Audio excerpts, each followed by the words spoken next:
everyone, welcome back to my class. This is Rumana Ali. Let us talk about the other features of the stomach. The stomach shows the lining, and these lining shows the presence of some mucus substance, so it is called as mucus lining. And due to the presence of the mucus or the slimy substance at the walls of the stomach, it is not damaged by the secretion of acids. We know that the gastric juices or the powerful acids are secreted by this stomach to carry out the process of digestion. So by that secretions also it doesn't damage because of the presence of these mucus lining walls. And when we talk about the secretion, depending upon the type of the or the kind of the food which has to be digested, the secretions of the substances or the acids takes place. That means if the small amount of the food has to be digested, then the low amount of the secretions takes place. And if there will be a specific secretion of the acids like 0.5 liters or 0.25 liters of HCl is secreted all the time, then it would damage the stomach, but it does not happen because the secretion takes place depending upon the amount or the kind of the food. So here the secretions are sufficient based on the kind or the amount of the food. If the more food has to be digested, then the more gastric juices are secreted inside the stomach, and if the less amount of the food has to be digested, then the less amount of the gastric juices are secreted inside the stomach. As the secretions are sufficient based on the amount and the kind of the food, the stomach is not damaged by the presence of the strong acids like HCl. We can also say that the bones can also be digested by the presence of an acid HCl inside the stomach. So as the bones can also be melted by the presence of these powerful gastric juices and acids, how can be the stomach retain or how can be the stomach withstand with these acids? We'll see one experiment by which we can understand that these mucus lining of the stomach helps the stomach to withstand with these powerful acids in the process of digestion. And here in the experiment we are taking two leaves, and to this first leaf we are applying some grease on it, and the next leaf is as it is. We are not applying any grease on this second leaf. And after applying the grease on this first leaf, we are pouring some drops of HCl. We are pouring some drop of HCl on the second leaf also. By applying the drops of HCl on both these leaves, we can clearly observe that the HCl which is poured on the second leaf damages the leaf because it is not lubricated by the grease. But here in the case 1 where we have applied the grease on the leaf, so here the grease do not allow the HCl to react with the leaf, and hence after pouring the HCl also there will be no any damage to this leaf. So by this experiment we came to know that the mucus linings are not allowing the HCl to damage the stomach. तो यहाँ पर stomach का जो wall है वो एक sticky और slimy substance बताएगा जिसको हम बोलेंगे म्यूकस, और ये म्यूकस की लाइनिंग की वजह से ही जो भी गैस्ट्रिक जूसेस सीक्रेट हो रहे हैं स्टमक में वो डैमेज नहीं करेंगे स्टमक को, और जो भी सीक्रेशंस होंगे यानी गैस्ट्रिक जूसेस और HCl हाइड्रोक्लोरिक एसिड जो भी सीक्रेट होंगे स्टमक में, उसका जो भी अमाउंट है वो डिपेंड करेगा हमारे फूड के अमाउंट पे और हमारे फूड के काइंड के ऊपर, यानी किस तरह का फूड है और कितना है, उस बेसिस पे ही उतना ही HCl और अदर गैस्ट्रिक जूसेस सीक्रेट होंगे स्टमक में। और यहाँ पर HCl एक ऐसा पावरफुल एसिड है जो कि बोन्स को भी मेल्ट करेगा, लेकिन जब HCl स्टमक में सीक्रेट हो रहा है तो यहाँ पर स्टमक तो डैमेज नहीं हो रहा है, तो स्टमक इसके लिए डैमेज नहीं हो रहा है क्योंकि यहाँ पर वो म्यूकस लाइनिंग बता रहा है, और ये म्यूकस लाइनिंग की वजह से ही जो भी एसिड सीक्रेट हो रहे हैं स्टमक में वो स्टमक को डैमेज नहीं करेंगे।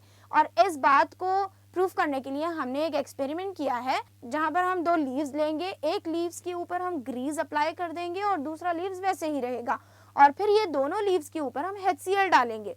जैसा ही हम HCl सेकेंड लीफ पर डालेंगे वहां पर लीफ को डैमेज करना स्टार्ट कर देगा HCl, लेकिन फर्स्ट लीफ में जहां पर हमने ग्रीस अप्लाई किया था उस लीफ के ऊपर HCl डालने के बाद भी उसमें कोई भी डैमेज नहीं होगा। तो यहाँ पर इस बात का प्रूफ हो रहा है कि जो ग्रीस है वो HCl को रिएक्ट करने से प्रिवेंट कर रहा है, स्टॉप कर रहा है। इसी तरह हमारा जो म्यूकस लाइनिंग है स्टमक वॉल के ऊपर, वो HCl को स्टमक से रिएक्ट करने से प्रिवेंट करेगा, स्टॉप करेगा, जिसकी मदद से स्टमक में कोई भी डैमेज नहीं आएगा HCl की सीक्रेशन की वजह से। द डाइजेस्टिव ट्रैक्ट और the gastrointestinal tract is also called as gut, and the gut shows the presence of 100 millions of neurons, that is more when compared to the spinal cord. Even the spinal cord do not bear 100 millions of neurons. So as it is showing the presence of these many neurons and as it is functioning independent of the brain and the spinal cord, it is also called as second brain. The gut is also called as second brain because it is functioning independent of the brain and the spinal cord, and helps in controlling the digestion process and helps in controlling the process of digestion by the secretion of certain hormones. By the action of certain hormones, it is helping in controlling the process of digestion. That is the reason the gut is also called as second brain. Let us talk about the transfer of food from the stomach to the small intestine. Once the digestion of proteins takes place in the stomach, then the food material is passed down into the small intestine through a sphincter, and after the food enters into the small intestine, here in the small intestine, when the food leaves the stomach, it is in the form of soup like mixture, and when it enters into the small intestine, it initiates the production of some hormones like secretin and cholecystokinin, and these production of hormones stimulates the pancreas and liver to secrete the juices like pancreatic juice and bile juice. So by the secretion of hormones like secretin and cholecystokinin, the pancreas is stimulated to secrete the pancreatic juices and liver is stimulated to secrete bile juices, and these juices helps to carry out the process of digestion. And when we look at the structure of small intestine, we can find some finger-like projections, and these finger-like projections which are present in our small intestine, they are called as villi. These villi are the finger-like projections that makes up our small intestine, and these villi are selective in nature, so they allow to pass through it only small sized of the nutrients. Certain nutrients can pass through the villi. So here in the small intestine, the digestion or the absorption of the nutrients takes place through the finger-like projections called villi. Villi is selective in nature. It allows only selective materials to pass through it like nutrients. So in the small intestine, the absorption of the nutrients takes place, and after the absorption of the nutrients, when unwanted waste material reaches to the large intestine. Large intestine shows the two parts, colon and rectum. Colon acts as a storage to store the waste material, and rectum is a part which opens into the anus, and here in the large intestine the absorption of the water takes place, and after the absorption of the water it results in the formation of some smelly yellowish fecal mass which is called as stool. And the large intestine shows the presence of two muscular layers. One muscular layer is voluntary and the function of the other muscular layer is involuntary. These muscular layers are responsible for opening and closing of the anal sphincter. The opening and the closing of the anal sphincter makes the stool to move out of our body. In this way, the digestion process takes place and it is coordinated by various other systems of our body. Stomach में जब food bolus crime बन जाएगा और proteins का digestion हो जाएगा, तब stomach से जो भी फूड मटेरियल स्मॉल इंटेस्टाइन में आएगा वो सूप लाइक मिक्सचर होगा, और जब स्मॉल इंटेस्टाइन में फूड एंटर हो जाएगा, यानी वो जो सूप लाइक मिक्सचर है वो एंटर हो जाएगा स्मॉल इंटेस्टाइन में, तब दो हार्मोन सीक्रेट होंगे जिसको हम बोलेंगे सीक्रेटिन और कोलेसिस्टोकाइनिन। जैसा ही ये दो हार्मोन सीक्रेट होंगे, ये पैंक्रियाज और लीवर ये दोनों को स्टिम्युलेट करेंगे कि पैंक्रियाटिक जूस और बाइल जूसेस को सीक्रेट करने के लिए, और ये पैंक्रियाटिक जूस और बाइल जूसेस हेल्प करेंगे डाइजेशन प्रोसेस को कैरी आउट करने में। और यहाँ पर स्मॉल इंटेस्टाइन में थोड़े फिंगर लाइक प्रोजेक्शंस प्रेजेंट रहेंगे जिसको हम बोलेंगे विली, और ये विली सेलेक्टिव नेचर बताएंगे, यानी ये थोड़े से न्यूट्रिएंट्स को ही अलाउ करेंगे, एब्जॉर्ब करेंगे, तो यहाँ पर स्मॉल इंटेस्टाइन में एब्जॉर्प्शन ऑफ न्यूट्रिएंट्स होगा विली की मदद से, और जैसा ही न्यूट्रिएंट्स एब्जॉर्ब्ड हो जाएंगे फूड के अंदर से, और वहाँ पर अनवांटेड वेस्ट मटेरियल प्रोड्यूस हो जाएगा, और वो unwanted waste material large intestine में सेंड किया जाएगा। लार्ज इंटेस्टाइन के दो पार्ट होंगे, कोलन और रेक्टम। कोलन स्टोरेज टैंकर की तरह एक्ट करेगा फीकल मटेरियल को रखने के लिए, और रेक्टम ओपन होगा एनल स्फिंक्टर में, और यहाँ पर लार्ज इंटेस्टाइन में वाटर एब्जॉर्ब्ड हो जाएगा। वाटर का एब्जॉर्प्शन होने के बाद में जो भी वेस्ट मटेरियल प्रेजेंट रहेगा उसको हम बोलेंगे स्टूल। और लार्ज इंटेस्टाइन में दो ऐसे मस्कुलर लेयर्स प्रेजेंट है जो हेल्प करेंगे एनल स्फिंक्टर को कॉन्ट्रैक्ट और रिलैक्स होने में, और एनल स्फिंक्टर के कॉन्ट्रैक्शन और रिलैक्सेशन की मदद से ही ये जो भी वेस्ट मटेरियल है वो हमारी बॉडी से पास आउट हो जाएगा। So far we have discussed that how the various systems of our body are coordinated to bring about the process of digestion. Now one question arises, and that is, from where the systems are getting energy to carry out the process. If the energy has to be obtained from food, then the food has to be oxidized. During inhalation, the oxygen enters into the alveoli of the lungs, and from the alveoli, the oxygen enters into our bloodstream, and the blood, when it carries the oxygen, the red blood cells which are present in our blood, it transport that oxygen to the various cells of our body, and the nutrients which are present in our cells, that are oxidized by combining with the oxygen, and it helps in the and it helps to release the energy. So in this way we can say that the digestion is a complex process that involves many organs and the organ system. There should be a coordination between the different systems to carry out the different life processes in our body. How the digestion process requires the coordination among different systems, likewise the other processes also requires the coordination among the various systems in our body to carry out. So the digestion is a process which shows the coordination among the respiratory system, circulatory system, and also between the endocrine system and nervous system. So these all systems are coordinated to bring about the process of digestion, and this shows how the various systems of our body are interdependent on each other. Let us have a quick recapitulation of the lesson coordination in life processes, and to understand that the various systems are coordinated to bring about the different kinds of life processes. We have taken one example in this lesson, that is digestion. So in the process of digestion, there are various systems that are coordinated to bring about the process of digestion. Here the first step is feeling hungry, and this feeling arises due to the secretion of some hormones in the stomach, and that hormone is ghrelin. When the blood shows the insufficient amount of the glucose in it, then the feeling of hunger arises in our body due to the secretion of a hormone called ghrelin. But once if we have the enough amount of the food, then the hunger pangs stops. The contraction of the stomach stops, and the secretion of the hormone ghrelin also becomes normal.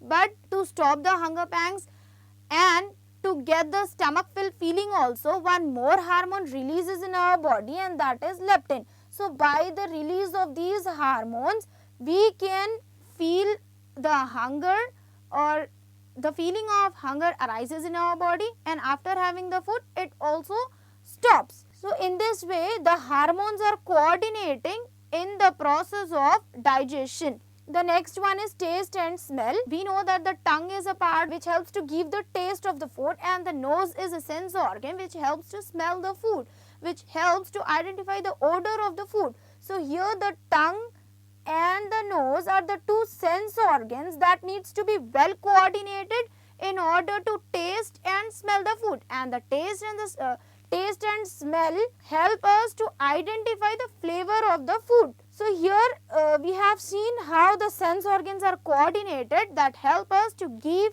or to enjoy the flavor of the food item. The next one is tongue and palate. The tongue shows the presence of some taste buds on its surface, and these taste buds are the cup-like or the pit-like structures in which the food is entered, and it helps to identify the taste of that food material. There should be a coordination between the tongue and palate to taste the food item a bit faster. Palate also contributes in finding the taste because it forces the food material to be melted into these cup-like structures, that is in the taste buds, that helps to give or to identify the taste of that food material. And here in the taste and smell, the taste buds are present over the surface of the tongue, and nose shows the presence of some receptors which helps us to smell the food. The taste of the food and the odor of the food gives the flavor of that food material. So these sense organs needs to be well coordinated to identify the flavor of that particular food item. The next one is mouth, the munching machine. In our mouth there are two parts present, there are teeth and tongue, and these two parts are also shows the coordination to bring about the process of chewing, that is mastication. In the mouth, the mastication process takes place, that is the chewing of the food takes place with the help of teeth and tongue. The lower jaw shows the contraction of muscles, and due to that contraction the mastication can be done smoothly. During the process of mastication, the tongue is also shows some coordination. Here in the mouth, the saliva is secreted, and when the food mixes with the saliva, it moistens the food and helps the food to swallow. The food when get moistened, then only we can swallow the food easily. So here in the saliva, an enzyme is present which is called as salivary amylase, which helps in the partial digestion of the carbohydrate. We have already discussed some of the examples in the experiments to understand how the starch is converted into glucose with the help of an enzyme called salivary amylase. Therefore, the salivary amylase is an enzyme which is secreted by the saliva or which is present in the saliva, which is responsible for the partial digestion of carbohydrate.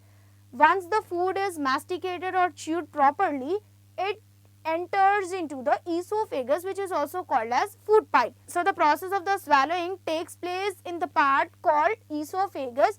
Esophagus is a food pipe which is lined by the mucous substance, and in the esophagus some muscles are present, and these muscle and the contraction and the relaxation of these muscles helps the food to pass down.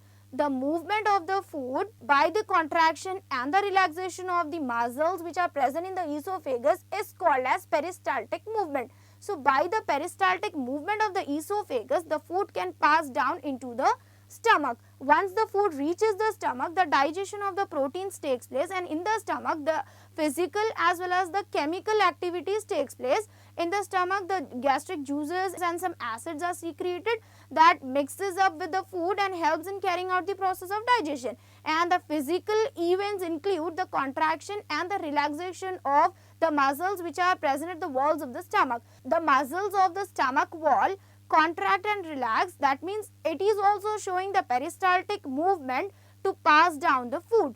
These peristaltic movement helps the food to move into the different parts of the stomach and to mixes up with the chemicals that are present in the stomach in order to carry out the process of digestion. Once the digestion of the proteins takes place in the stomach, when the food leaves the stomach, it is in the form of soup-like mixture, and that food which is in the form of soup-like mixture, it enters into the intestine through a sphincter called pyloric sphincter. The relaxation of this pyloric sphincter makes the food to enter into the small intestine. In the small intestine, the absorption of the nutrients takes place by the finger-like projections called villi. Villi are the finger-like projections that makes up the small intestine. So here villi shows a selective nature. That means it allows only the selective substances. That means the nutrients which are present in the food material is absorbed by these villi, and the rest of the unwanted waste material is sent down into the large intestine. When the waste material enters into the large intestine, it is present as the fecus in the region of the large intestine called colon. Colon acts as a storage tanker for the fecus, and the rectum is a part which opens into the anal sphincter, and the large intestine shows the presence of two muscular layers that helps in the contraction and relaxation of the sphincter, anal sphincter. Anal sphincter, the contraction and the relaxation of anal sphincter makes the waste material to pass out of our body, and that waste material is called as stool. So the contraction and the relaxation of the anal sphincter makes the stool to move out of our body. So here, for all these events events or the steps in the process of digestion, the energy is required. So from where the energy is drawn? The energy can be drawn only when the food is reacted or it is oxidized. So when the food is oxidized, then only the energy is released. For the oxidation of the food, the oxygen has to be supplied through the blood, and the blood is responsible to carry the oxygen to the various cells of our body, in which the nutrients combines with that oxygen and releases the energy. In this way, to carry out the process of digestion, there are various systems that are coordinated and that work together, and that systems include respiratory system, that means it is providing oxygen, and circulatory system which takes the oxygen to the different cells of our body, and hormonal systems, the different hormones are secreting to carry out the process of digestion, and also the nervous system. The signals are transferred from the tongue and from the stomach to the brain, and then the response is created according to that signal. So here in carrying out the process of digestion, there are various systems like respiratory system, endocrine system, nervous system, and also the circulatory system should be well coordinated. Then only the process of digestion can be achieved in a smooth manner. Here our lesson coordination in life process is completed. Meet you in next class with a new lesson. Thank you.